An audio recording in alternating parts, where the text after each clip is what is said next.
세상의 모든 지식 언더스탠딩. 네.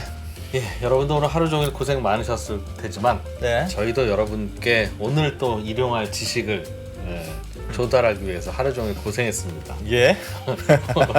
그리고 오늘 또 뻣뻣하게 나오는 거 보니까 또 자신감이 생기셨구나. 뭐 딴 거 보러 가시려면 가세요. 오늘도 재밌는 거지롱. 예. 아, 네. 오늘은 진짜 대단한 분을 또 모셨습니다. 국제 정치의 판을 한번 읽어보겠습니다. 야, 맞습니다. 요즘 뭐 복잡하잖아요. 러시아 문제도 있고. 뭐 중국, 뭐 중국, 미국 간에도 뭔가 좀 달라지는 분위기가 있는 것 같고 해서 요즘 국제 정치판이 어떻게 돌아가는지. 그러게요. 가만히 생각해 보면 우리나라가 전 세계에서 뭔가 이제 좀 힘 좀 쓰는 그런 나라들이 있잖아요. 네. 말씀하셨던 러시아, 중국, 미국, 뭐 중동의 여러 가지 일들. 네. 거기에 우리가 뭐 하나도 저 남의 일이야 할 수 있는 일이 없어요. 없죠. 어쩌 그런가 몰라. 당사자 일도 아닌데 당사자보다 더 피곤한 나라가 생각해보면 코리아 말고 또 있나 싶어요. 아, 우리는 남의 눈치 많이 봐야 됩니다. 힘들어. 그래서 오늘은 좀 이것저것 많이 배워보려고. 그래서 미중 관계와 러시아 사태를 중심으로 최근 네. 돌아가는 국제 정치학 판 이론을 좀 들어보려고 하는데 네. 저희가 뭐 이게 궁금하긴 했습니다만 전문가를 찾기 위해서 그동안 이 주제를 못 다루다가 드디어 이분이 시간을 내주신다고 해서 낼름 섭외에 왔지 뭡니까? 예. 우리나라 최고의 대학이죠. 한동대학교. 그렇습니다. 네, 한동대, 카이스트, 고대, 연대, 서울대 뭐 이런 순위라면 되거든요. 그렇습니다. 그래서 한동대학교 김준영 교수님과 함께 야. 오늘 좀 이것저것 배워보겠습니다. 네. 네. 바로 모셔보죠. 전 국립외교연구원장이시기도 합니다. 그렇습니다. 최고의 대학 한동대학교의 김준영 교수님. 어서 오십시오. 네, 어서 안녕하십니까. 네. 네, 안녕하세요. 처음부터 신뢰를 확 떨어뜨리시면 어떡합니까? 뭐 최고는 아닙니다만 네, 괜찮은 대학입니다. 아이 그럼요. 그럼요. 김준영 교수님은 보유하고 있잖아요. 그게 1번이고 이 대학교가 당차요. 당차요. 알겠습니다. 네. 아무튼 네. 요즘 러시아가 하여튼 뭔가 분위기가 심상치 않다. 네. 뭐 프리고진 뭐 이래서 뭐 이렇게 쿠데타 비슷한 시도도 있었다가 말았다. 그래서 러시아가 지금 좀 이상해졌다. 그런 해석이 많잖아요. 지난주였죠. 지난주였습니다. 주말에 일어났기 때문에 발칵 뒤집어졌고 많은 러시아 전문가들 저를 포함해가지고 엄청 놀랐습니다. 예. 근데 이럴 리가 없다고 생각하면서 봤거든요. 저는. 왜냐하면 한국 언론이나 미국에서 언론하는 건 굉장히 러시아가 지금 고전 중이고 문제가 많고 그런데 이제 반란까지 일어났다. 쿠데타까지 일어났다. 이제 그러니까 진짜 푸틴은 이제 끝이다. 끝이다. 뭐. 이게 딱 세팅이 되어 있는 것 같아요. 예. 저는 출발 전부터 우리는 그런 시각이 좀 있었던 것 같아요. 뭐냐면 러시아는 나쁜 놈이니까 침략군이니까 잘못돼야 한다. 이 말은 우리가 당위성에는 맞는 말이지만 실제로 그런가를 생각해 볼 때 자꾸 희망 사항이 자꾸 담기니까 분석이 잘못되고 있다고 저는 생각하거든요. 제가 최근에 이제 하고 있는 연구소에 러시아 전문가 한 너댓 명 됩니다. 예. 뭐 저도 국제정치지만 러시아 전문가들하고 이렇게 러시아 쪽 언론하고 그다음에 우크라이나 언론, 서방 언론을 이렇게 서로 크로스 체킹을 해보면 꼭 그런 게 아닌데 이제 장황한 얘기보다 처음부터 러시아의 전쟁 목적을 한국이나 서방은 잘못 읽고 있다. 그렇게 보면 다른 분석이 다 틀려집니다.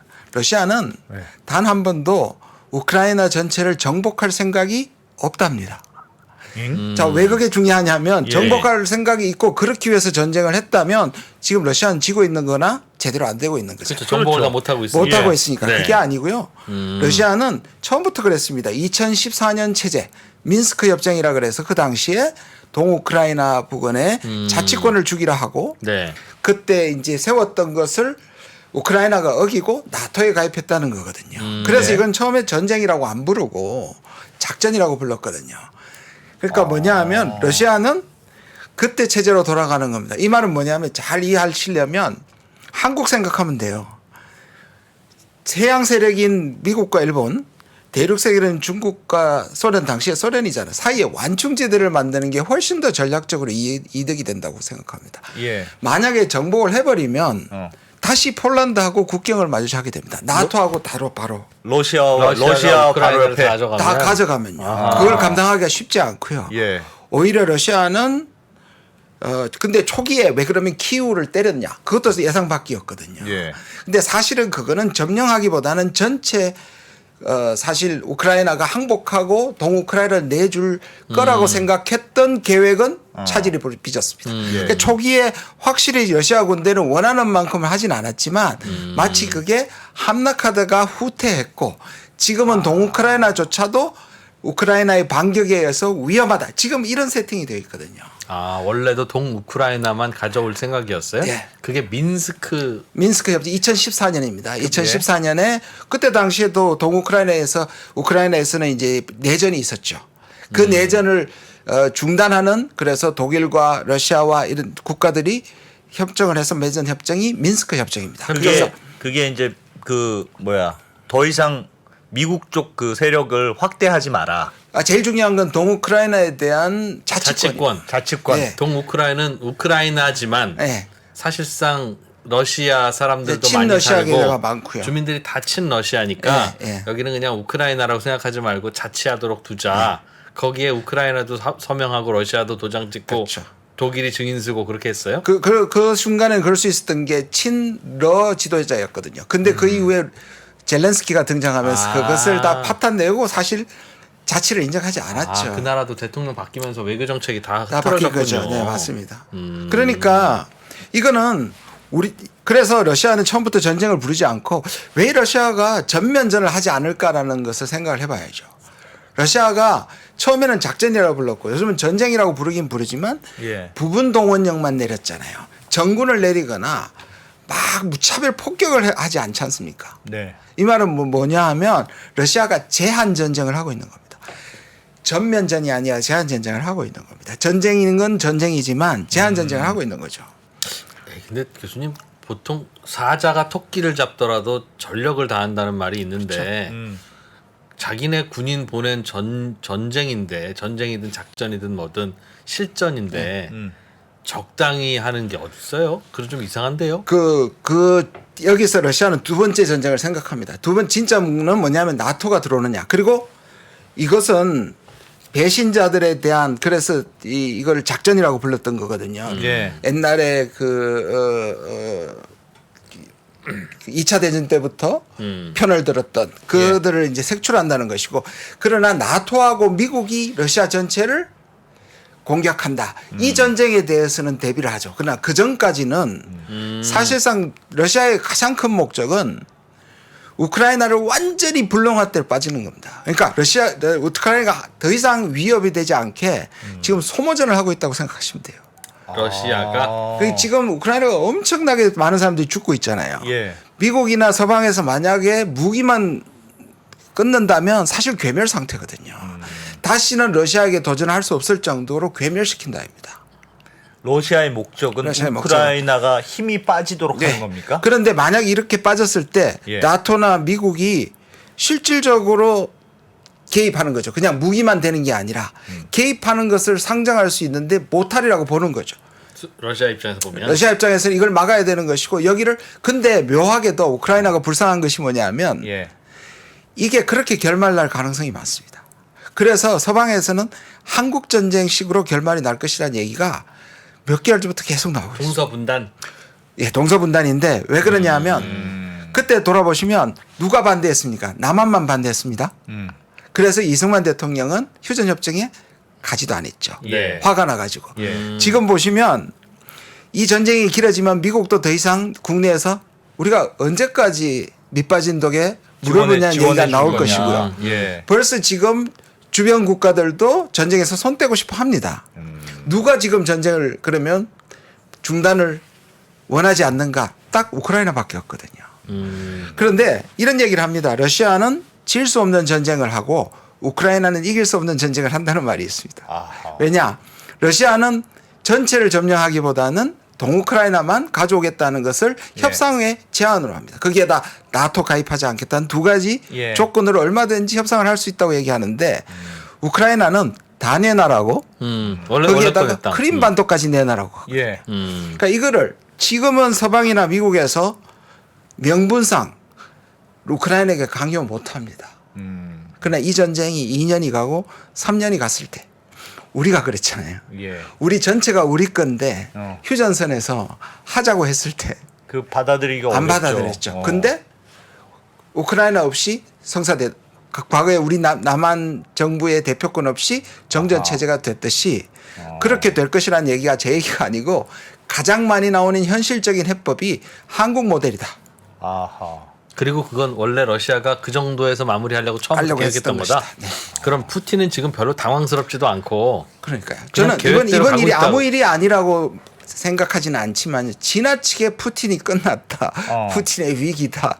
이 기회에서 더 밀어붙이면 러시아는 다시 물러 철군할 것이다. 이거 전부 다 저는 과장된 얘기라고 생각합니다. 푸틴 입장에서는 그래요? 근데 이번 전쟁이 사실은 좀 지지부진해지면서 그게 의도한 건지 아닌지는 교수님 말씀 들으니까 약간 헷갈리긴 하지만 네.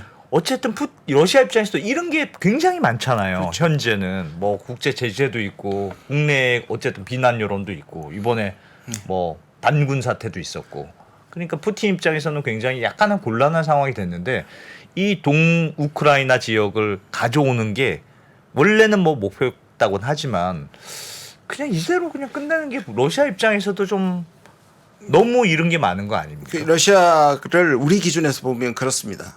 그러니까 우리 기준이나 자유민주 국가나 시스템 미국이나 서방이나 유럽이나 예. 한국처럼 보면 예. 이런 게 많죠.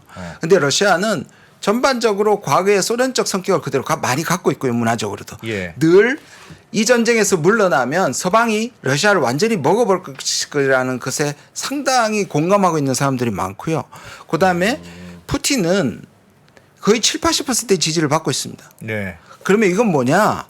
결국 이거는 서방 대 러시아라는 커다란 전쟁의 일부로 보기 때문에. 네. 그런데 그러면 이번에 문제는 상당히 컸던 게 뭐냐 하면 모스크바는 예를 들자면 이제 거기에 있는 전문가들의 얘기를 들으면 모스크바에 사는 사람들은 전쟁인지도 모릅니다. 전쟁의 영향을 많이 받지 않습니다.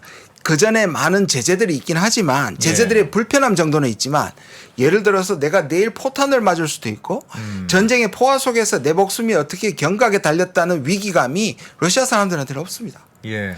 그리고 미국과 나토가 철저하게 이 전쟁이 러시아 땅으로 가지 않게 조절하잖아요. 이거는 서방은 왜 그럴까요? 러시아로 만약에 우크라이나가 해서 포탄이 갔다. 전투기를 주거나 미사일을 줘버리면 예. 쏴버리면 러시아는 이게 이제 나토와 러시아의 전쟁이 되는 겁니다. 그때는. 그래서 미리 얘기하는 것이 푸틴은 핵을 얘기하는 게 뭐냐. 니들 들어오면 우리도 쏜다. 우리 핵을 준비하는데 핵전쟁 각오하라는 뜻입니다. 우크라이나 전쟁이 지지부진하니까 이제 핵을 써서 우크라이나 전쟁을 이기겠다는 뜻이 아닙니다. 혹시라도 러시아 쪽으로 국경 넘어올 생각하지 마라. 지금은 이상하게 약속된 전쟁처럼 보이지 않습니까? 우리는 그걸 정확하게 봐야 됩니다. 러시아 땅에서 마치 대리 전쟁을 하는 것 같습니다. 보시면 우리 한국 전쟁 때처럼 중국으로 가지도 않고 소련으로도 가지 않지 않습니까? 예. 예. 러시아군이 파견돼서 러시아군이 가긴 하지만 우크라이나 안에서만 싸우도록 미국도 공격용 무기를 주거나 이쪽으로 넘어오지 못하게 오히려 조절하고 있습니다. 예. 그걸 보셔야 됩니다.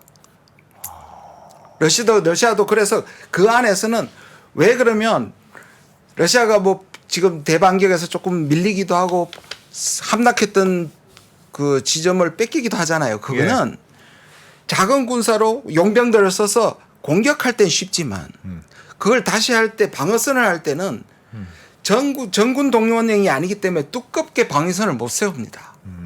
그러니까 거기서 마음 먹고 한 곳을 치면 뺏기기도 합니다. 예. 그래서 전쟁이 마치 실질적으로 소모전인데 이 소모전은 전적으로 러시아한테 유리한 것도 아니지만 이 전쟁을 처음부터 정복 전쟁으로 보지 않은 러시아에겐 크게 잃을 것도 없는 전쟁입니다. 물론 우크라이나가 항복하면 좋지만 사실 지금까지 희생자는 우크라이나가 훨씬 많거든요. 그러니까 그걸 보면 러시아는 우크라이나를 완전히 불능 상태로 빠뜨리는 그런 전쟁을 하고 있다. 많은 러시아 전문가들이 그렇게 얘기합니다. 그런 곳에 참전하고 있는 그런 미국과 유럽 다른 나라들의 생각은 뭘까요? 그러니까 이거는 지금은 말을 못하지만 나중에는 결국 완충지대가 낫다는 결론이 생기겠죠. 그래서 저는 저희 우크라이나의 분단이 과거의 동서독의 분단을 놓고 동유럽과 서유럽이 완충지대처럼 보냈던 것처럼 우크라이나는 유럽의 분단으로서의 완충지대가 될 가능성이 꽤 있다. 그러면 그 말씀은 지금 미국이나 유럽의 국가들이 우크라이나를 지원하잖아요. 예. 그게 러시아도 전투력을 전부 다 안 쓰는 것처럼 예. 그 서방의 나라들도 우크라이나를 전적으로 지원하진 않는 이유다. 그렇죠. 인적 개입을 하지 않는 이유이고 공격용 러시아 영토로 왜 안 갈까요? 이쪽에서 밀리면 똑같이 그렇죠. 러시아의 핵심부를 때릴 수도 있잖아요. 예. 겨우 그 무인기 정도 날리는 위협이 아니라 실제로. 그러니까 전투기를 안 주잖아요. 예. 그러니까 적당히 해라 너희들. 우리는 대충 그렇게 있다가 휴전되는 게 더 나은 것 같다. 그래, 러시아가 침략을 했고 나토에 대한 것들이 있으니까 이 서방이 안 도와줄 수는 없어요. 그래서 전적으로 돕지만 그러나 인적 개입을 하거나 러시아로 쳐들어가는 짓은 세계 전쟁이나 이 바이든의 입으로도 얘기했어요. 세계 대전이나 핵 전쟁을 허용할 수 없다. 그러면 교수님, 러시아 입장에서 만약에 휴전이 됐다고 해봐요. 휴전이라는 시나리오를 가정하면 네. 동우크라이나를 어쨌든 거기 러시아 사람도 많다고 하니까 그걸 이제 러시아 쪽으로 가져오면 러시아는 얻는 게 있어요. 서방은 얻는 게 뭡니까? 거기서 예를 들면 그렇게 선을 그어줬을 때? 그러니까 사실 우크라이나가 때로는 계력일 수 있죠. 우크라이나가 나토에 참여하면 덕이 되지만 우크라이나 지금처럼 전쟁이 나면 전부가 전쟁을 해서 사실 지금 소모하고 있잖아요. 예. 실질적으로 러시아도 소모가 되고 있지만 나토와 이쪽도 소모가 되고 있단 말이에요. 그러면 한반도처럼 이렇게 동서독이 분리를 하면 여기 자체가 불안정한 대신에 주변은 완충지대를 가질 수 있는 의미가 있죠. 뭔가 문제가 될 것이니까 아예 그냥 짜서 이번에 고름을 빼자. 그게 유럽과 미국의 생각일 수도 있고. 그렇죠. 그렇죠. 근데 지금은 그런 명분이 없고요. 그래서 한국 전쟁이 3년 1개월 이틀을 했습니다. 예. 대부분의 전쟁이 1년간의 전쟁은 우리가 아는 145태나 네. 인천 상륙 작전이었고 나머지 2년은 지루한. 한쪽에서 평화 협상했고요. 정전 협상하고 예. 한쪽에서는 하나라도 더 얻기 위해서 동부 전선과 서부 전선에서 수많은 젊은이들이 죽었잖아요. 그러니까 그런 양상으로 갈 것이다라고 많은 사람들이 얘기해요. 저도 상당히 동의합니다. 선을 어디서 그을 거냐 가지고 예. 지금 싸우는 거다. 그렇죠. 그다음에 이걸 우크라이나를 어떻게 설득시킬 거냐. 저는 여기에서 만약에 트럼프가 된다든지 지금 공화당에서는 밑빠진 벌써 얘기하거든요. 밑빠진 독에 그만 물을 부어야 된다고 얘기하거든요. 예. 그리고 지금은 괜찮은데 내년에 또 겨울이 춥다면 사실 지난 겨울은 따뜻했기 때문에 에너지 대란이 적었단 말이에요. 네. 그러니까 이런 것들이 불만이 쌓이기 시작하면 이게 소모전 이후에는 다들 지칠 때쯤 되면 그런 결말이 날 수도 있다 이런 얘기입니다. 그러면 우리는 앞으로 이 전쟁이 뭐 더 확산될 것으로 베팅하기보다는 이러다가 서서히 그냥 전쟁 끝나는 쪽으로 아니면 보는 게 맞겠네요. 지지부진한 전쟁 상황이 이어진다. 한번 보시면 이번에 이 소위 말하는 군사 반란이잖아요. 무장 봉기가 일어났을 때 예. 미국에 보면 이제 아까 말씀드린 것처럼 이제 푸틴이 정말 큰 위기다라고 하는 것도 있었지만 의외로 제가 미국 언론들 보면 오히려 미국이 조용했잖아요. 미국 며칠 전에 알고도 개입 안 했잖아요. 그 이유는 전쟁하다가 프리고진이나 이런 인간이 만약에 정권을 잡으면 이 전쟁은 바로 끝나는 거예요? 통제가 안 되는 겁니다. 아, 통제가 안 된다. 통제가 안 되죠. 우리가 늘 그렇잖아요. 만약에 북한의 김정은이 갑자기 실각하면 마치 순순하게 우리한테 들어온다는 게 아닌 거거든요. 예. 그렇지. 훨씬 더 전쟁은 어. 걷잡을 수 없을 수도 있고 그게 프리고진한테 들어간 인간에 들어가면 핵을 사용할 수도 있고요. 그렇죠. 또는 전면전으로 갈 수도 있어서 완전히 유럽 전체가 전쟁터가 될 수도 있거든요. 역설적으로 미국은 전쟁 중에 오히려 통제력이 있는 푸틴이 있는 것이 훨씬 낫다. 그러나 선전전에서는 심리전에서는 예. 계속 밀어붙이겠죠. 그래서 사실 러시아로는 제일 좋은 거는 러시아 내부에서 선거를 통해서 푸틴이 갈리거나 예. 또는 푸틴이 더 이상 이득이 안 된다 해서 자체가 철군하는 것이 최고죠. 저런 군사 반란이 일어나서 이 일종의 아나키상 무정부 상태가 되는 것이 훨씬 더 불안합니다. 그러면 지금도 푸틴하고 서방 쪽하고 뭔가 물밑 접촉 같은 게 있을까요? 저는 평화협상은 간간히 있습니다. 중국도 끼어들고 예. 그다음에 이제 유럽 국가도 끼어드는데 이게 내년 지금 그야말로 3월, 3월 4월에 지금 선거한다고. 우크라이나 선거 그다음에 이제 러시아 선거, 그다음 한국 총선, 미국 대선도 다가오고 본격적으로 시작되는 시점이 가면 협상 얘기가 많이 나올 거라고 봐요. 그래도 우크라이나가 지치고 하려면 저는 전쟁이 죄송한 말이지만 1, 2년은 더 갈 것이다라고 생각합니다. 그러면 이번에 뭐 쿠데타 반란 프리고진 사건은 야 러시아가 진짜 거의 망조가 들었구나 라고 생각해서는 안 된다. 그렇죠. 저는 분명히 이게 타격이 있고요. 그다음에 실제로 전쟁 정규군 대 정규군의 전면전이 아니라 예. 용병을 앞세운 전쟁으로 재미를 본 거잖아요. 예. 그런데 사실 그게 선을 넘었고 실질적으로 프리고진도 자기가 용병 정도로 머물 사람이 아니라는 생각이 생겼기 때문에 사실 근데 용병보다는 이제 정규군으로 자꾸 옮겨가는 거 사실 그 푸틴하고 프리고진 사이에 연락망도 계속 뜸해지고 예. 그러니까 프리고진은 위기를 느꼈겠죠. 그리고 예. 실진지 모르겠지만 정규군에 의해서 폭탄도 맞고 예. 보급품도 제대로 공급 못 받으니까 자기의 위치를 테스트해 본 거라고 저는 생각합니다.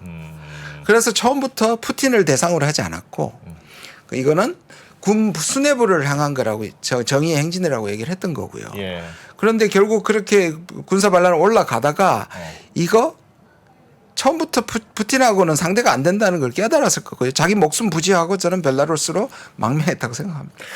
그걸 몰랐어요. 자기가 한번 붙어보면 될 줄 알았다가 왜냐하면 그 안에서 그랬고 워낙에 일종 전쟁 영웅으로 걸려졌고 근데 왜 그러면 일으키기 전까지는 가능성이 있다고 받는 게 뭐냐면 이제 비난을 하고 SNS로 계속 압박을 하니까 오히려 자기 손을 들어줄 줄 알았던 푸틴이 이제 모든 용병은 국방부와 계약해라 직접 예. 밑으로 들어와라 했거든요. 예. 그래서 시스템 말로 빡쳐서 다시 군세를 몰고 갔는데 그게 이길 가능성이 없는 전쟁 그 반란을 했는 거기 때문에 돌이킬 수밖에 없었다고 저는 생각해요. 근데 그 올라가는 과정에 프리고진이 모스크바를 향해 가는 과정에서 하여튼 외신들에 나오는 걸 보면 러시아 국민들이 막 지지하고 셀카도 찍고 뭐 이렇게 그야말로 무혈 입장에서 올라갔다는 거 아닙니까? 그게 뭐 그냥 놔뒀다는 설도 있고 뭐 하긴 하지만 러시아 그 현상만 보면 러시아의 국민들은 이 전쟁을 별로 좋아하지 않는가 보다.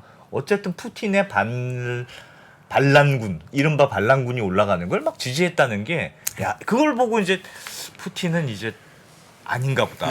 이런 80% 지지율이라는 게 좀 허황된 숫자 아닐까? 그런 생각은 들었는데요. 뭐 사실 러시아 안에서 나오는 80%는 좀 과장될 수 있겠죠. 그러나 기본적으로 전쟁이 일어나면 뭐 젤렌스키는 전쟁 전에 30%였는데요. 뭐 그렇게 치면 전쟁을 하면 그 이 국기 아래 모인다는 네. around the flag 한다는 말이 있거든요. 실제로 그런 예. 것도 작동을 하고요. 제가 보기에는 이게 전쟁 중인데 고속도로 1000km거든요. 예. 처음에 출발했던 로스토프나우에서 출발해서 1000km인데 500km 정도에서 멈추잖아요. 예.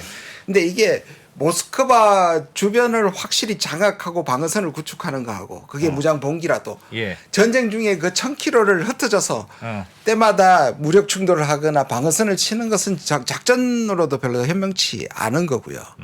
그다음에 왜 시민들이 다 환영했냐 하면 아까도 말씀드린 것처럼 이미 영웅이고 SNS 스타하고 연예인을 만나는 것이고 거기와 오히려 거기서 정규군과 전쟁을 했더라면 그 전쟁을 했는데도 시민들이 그들 편에 있어서 우리가 왜 미얀마나 그런 것들 보는 것처럼 그랬다면 그거는 전적으로 반란을 지지하는 거지만 전쟁 상태 아니다. 나는 푸틴을 치러 가는 게 아니다. 그다음에 저항도 없으면 사람들 나와서 SNS 사진 찍죠. 야, 해석이 지금까지 나왔던 언론에 나왔던 해석하고 많이 다르네요. 뭐 저도 100% 아는 것도 아니고 제가 러시아 전문가는 아니지만 사실상 제가 아까 말씀드린 연구진들하고 계속 얘기를 해보면 우리는 계속 추적을 했고 그분들이 러시아 원문이나 우크라이나 원문들을 다 대조하면서 해왔었거든요. 프리고진은 지금 벨라루스 대통령이 그러면 그 푸틴한테 얘기 잘 해줘서 간신히 목숨을 부지하고 있는 거예요? 그러니까 이제 루카첰코나 그게 그러니까 일종의 쓰레기 집단이죠. 솔직히 말해서 루카첰코도 벨라루스라는 독립국이 있지만 30년의 독재를 하는 가장 큰 근본은 러시아의 지원입니다. 그러니까 러시아 없으면 무너집니다. 예. 프리고진도 똑같아요. 우리는 이렇게 생각하는데 바그너 그룹이 완전히 독립돼서 러시아가 전적으로 의존하고 있는 것처럼 그려왔지만 실제로 국영기업 같은 거거든요. 러시아는 푸틴과 푸틴 측근이 웬만한 국영기업은 자금줄과 네. 무기와 모든 예. 것을 갖고 있는 거예요. 거기에서 이제 자기가 떴다고 이제 내세우는 거. 루카셴코는 그건 너무 잘 알거든요. 예. 그러니까 이곳에서 사실 같은 입장인 거예요. 그러니까 프리고진한테 프리고진과 비슷한 입장이에요. 프리고진하고. 반대하면 날아가고 예. 충성하면 유지할 수 있는데 그거를 지금 이 봉기를 한 거잖아요. 예. 그런데 루카셴코는 어떻게 될 거냐는 아는 거죠. 운명을. 그래서 실질적으로 그 전화했을 때 지금 계속 올라가면 너 죽는다 쓸어버린다. 그리고 얘기했을 거고 예. 내가 푸틴한테 확실하게 너의 안전을 책임지겠다. 그리고 너는 우리 여기로 올 수 있다고 얘기하는 정도로 예. 저는 마음을 돌렸다고 생각합니다. 결정적인 역할을 했네요. 그럼 그렇죠. 어쨌든 그렇죠. 벨라루스 대통령이. 그렇죠. 푸틴의 체면은 이번에 쓰긴 쓴 거예요. 그러니까 사람들이 그러잖아요. 이거 자기한테 반란하는 걸 살려주고 망명을 그냥 두고 그다음에 그 4천 명 되는 반란군들을 그냥 집에 가거나 벨라루스 그러니까요. 가거나 그다음에 군대로 들어가는 게 말이 되냐인데 예. 거꾸로 생각하면 그래서 이제 그 말이 뭐가 있었냐면 그런 걸 보니까 또 다른 가설은 짜고 치는 고스톱 아니었나. 오히려 군부를 숙청하기 위해서 반란을 일으킨 다음에 향후에 군 개혁을 할 그 빌미를 받기 위해서 한가 그런 의심 저도 했고요 했었는데 예. 지금 푸틴이 엄청 화를 내는 게 저게 메소드 연기가 아니면 실제로 좀 위협을 느꼈던 것 같고요. 예. 그래서 그렇게 완전히 짜고 친 고스톱 같지는 않지만 이후에 그러면 푸틴의 권위가 이렇게 떨어진 거 아니냐. 언제든지 반란 날 수 있게 내버려두면 예. 다시 또 할 수 있느냐는 얘기를 하는데요. 거꾸로 생각해서 예. 전투가 낫다고 생각해 보십시오. 진압하더라도. 이건 더 큰 일이에요. 저는 푸틴이 현실적인 선택을 했다고 생각합니다.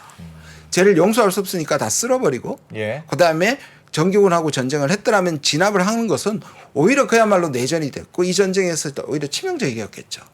그러니까 어느 정도 체면이 손상이 되고 예. 그다음에 이런 것들이 이런 것들이 이제 바깥으로 일종의 내분으로 비춰주는 리더십의 손상은 분명히 있었겠지만 예.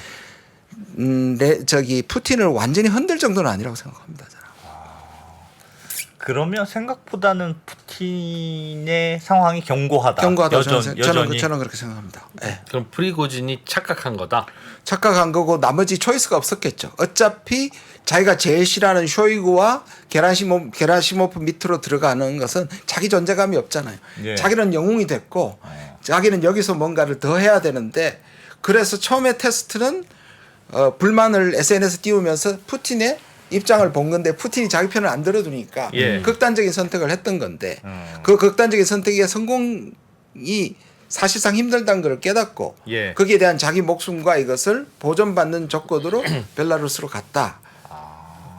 굉장히 일종의 해프닝으로 해석 많이 하시는군요. 해프닝으로.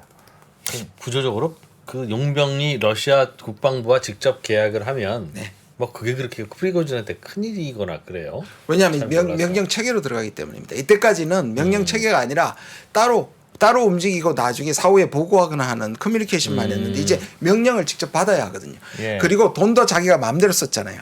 그러니까 이거 계약을 했을 때 그래서 푸틴이 화가 나가지고 제대로 준 돈 수조 원을 어떻게 썼는지 형사조사하겠다 그랬잖아요. 그러니까 그런 돈을 한 2조나 3조 받아가 지 마음대로 쓰는 거 하고요. 그다음에 군에서 타다 쓰는 거 하고 생각해 보세요. 그렇지. 사창업자가 되는 결정을 해야 거야. 되는 완전히 사창업자. 다르죠. 그런데 이후에도 지금 완전히 모든 용병을 지금 없애고 용병은 뽑지만 그 용병이 그룹으로나 개인으로나 이제 무조건 군 부대로 들어가는 것이 원칙이 됐습니다. 그 교수님. 근데 어쨌든 프리고진이 사고를 쳐서 지금 벨라루스로 가버렸어요. 네. 근데 지금 그 우크라이나 전장에서 러시아군의 한 20% 뭐 그 정도가 그 용병들이었다 네. 이렇게 알려져 있던데 그럼 그 용병들이 빠지면 러시아군의 힘이 쑥 빠지는 거 아닙니까? 그럴 수 있죠. 근데 이제 아까도 말씀드린 여기서 이제 전쟁의 목적이 중요한 겁니다. 많은 사람들이 이제 여기서 만약에 현상 유지를 하면서 계속 소모전을 한다면 예. 지금으로 충분하다는 얘기가 되는 거고요.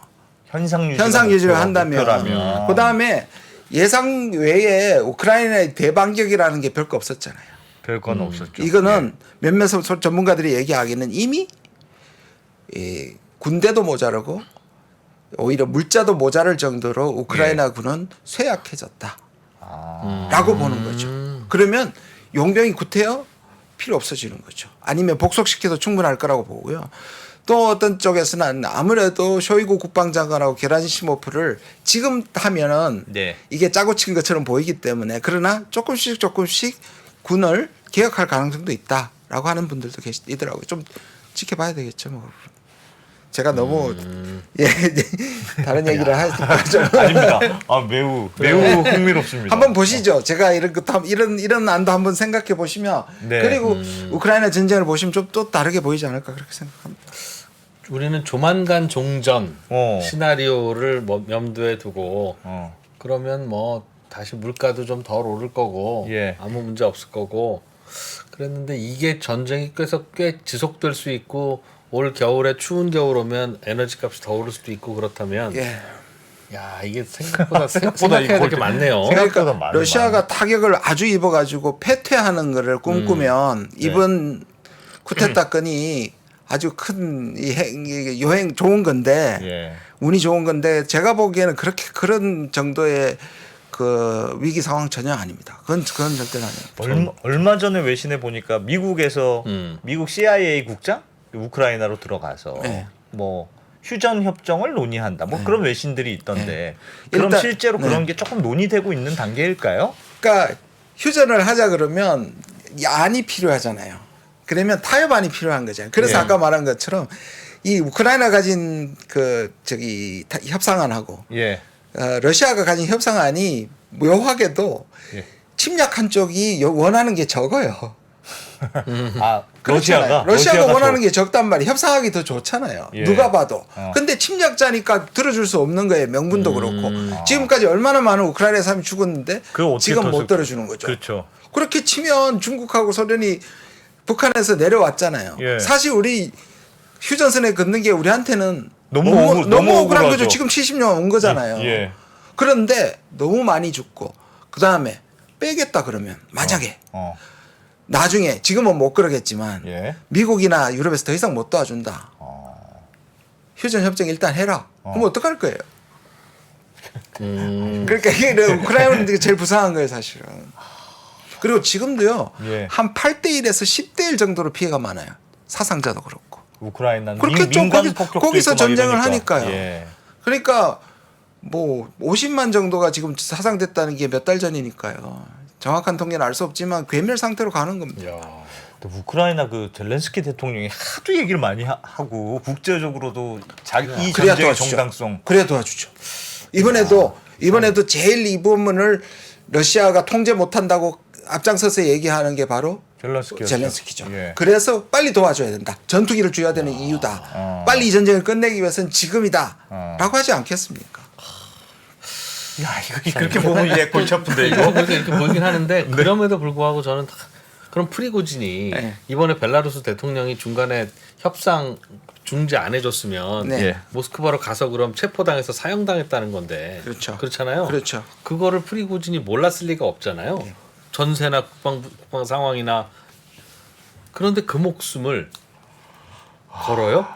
목숨을 걸 만한 약간 그 마초적인 사람이잖아요. 그리고 거기에 그 사람은 그렇게 협박하면 푸틴은 오히려 자기를 원래 얘기했던 자기 손을 착각한 거다. 그리고 저기 날리고 군수내부 날리고 자기를 등록할 거라는 희망이 있었겠죠. 그 정도 자신이 있었겠죠. 그런데 루카첸코가 전화하면서 택도 없다고 얘기했겠죠. 택도 없다. 쇼이구하고 너하고 바꿀 생각 택도 없다고 얘기했겠죠. 지금 러시아 전쟁에 대한 미국의 판단은 뭘까요? 미국의 판단은 더 확전되지 않고 이대로 됐다가 휴전을 하고 하여튼 이렇게 애매모호한 상태에서 정리하는 게 미국의 목적일까요? 미국의 입장은 뭘까요? 미국의 최고의 목적은 뭐냐면 사실 이 일각에서는 이 전쟁을 유도했다고도 하잖아요. 그러니까 나토에 안 받아들이고 2014년에 합의한 건 합의한 거니까 자치를 인정하는 것만 했는데 러시아가 안 친다고 사실 국경에다가 직결시켜 놓고도 그것만 안 하면 내일이라도 안 친다 그랬잖아요. 근데 예. 미국은 칠 거다 하면서 기정사실화 해왔잖아요. 그렇죠. 미국은 러시아에 대한 이 대러에 대한 유럽의 결집입니다. 실제로 그거 많이 이뤘고요. 단일 대우를 만드는 겁니다. 유럽 전체가 러시아 쪽, 미국 쪽으로 예. 대러, 대중. 아. 그러니까 지금 나토를 결집시키는 건 이유도 예. EU라는 하고 나토는 매우 비슷하지만 똑같지 않습니다. 그렇죠? 그렇죠. EU는 어느 정도 다양성이 있고 오픈된 거지만 나토는 동맹입니다. 네. 이 나토가 아주 굳건해지는 거죠. 그러니까 미국은 EU보다는 나토의 유럽을 원하는 겁니다. 이번 전쟁으로 나토가 훨씬 더 굳건해졌다는 그렇죠. 걸 미국은 얻었다. 그렇죠. 단일 대우였고 왜냐하면 러시아에 대한 의존도가 굉장히 컸죠. 에너지 의존도가. 예. 그래서 사람들은 저기 러시아 의존도 빼고 미국에서 LNG 다 팔아먹었다 한데 예. 그거는 이제 부가적 이익이고 전략적으로 보면 유럽의 단일 대원을 만들었고요. 유럽의 단일 대원은 어디까지 영향을 끼치냐면 예. 중국이 중국이 러시아 편을 드는 걸 보고 유럽이 적어도 지난 전쟁 이후에는 다 반중으로 돌아섰습니다. 그러니까 미국은 얻은 게 많죠. 러시아는 세계 빌런으로 만들었고 얻은 거 많아요. 아 결국 또 미국이 이긴 거야. 진짜 미국은 진짜 너무하네. 야. 근데 이게 계속 가거나 아니면 저게 저렇게 되면 그다음 지금은 또 미국이 늘 이길 수 없는 게 사실 또 유럽이 약간 흔들리고 있잖아요. 예. 예. 러시아하고도 그렇고 중국하고. 그 중국하고도 우리는 그러니까 손잡을 하니까. 다음에 얘기할 주제이기도 하지만요. 예. 그게 유럽의 역할이 크거든요.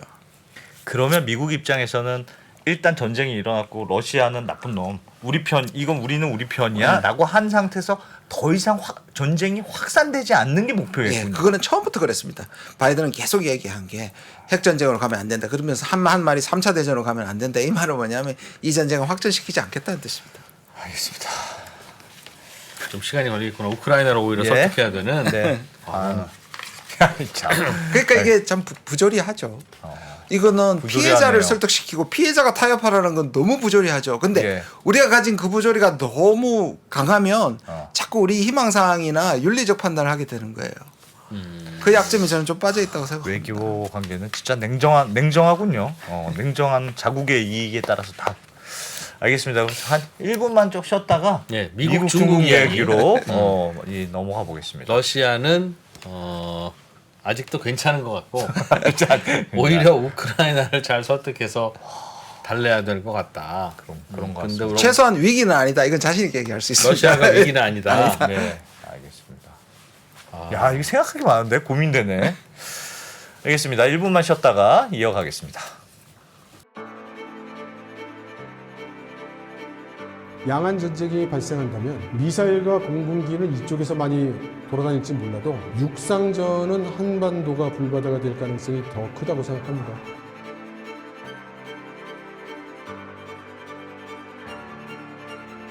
미중 관계를 새로운 시각으로 접근해 큰 인기를 끌었던 이철 박사의 강연 달라진 중국, 달라질 중국의 후속편이 책으로 나왔습니다.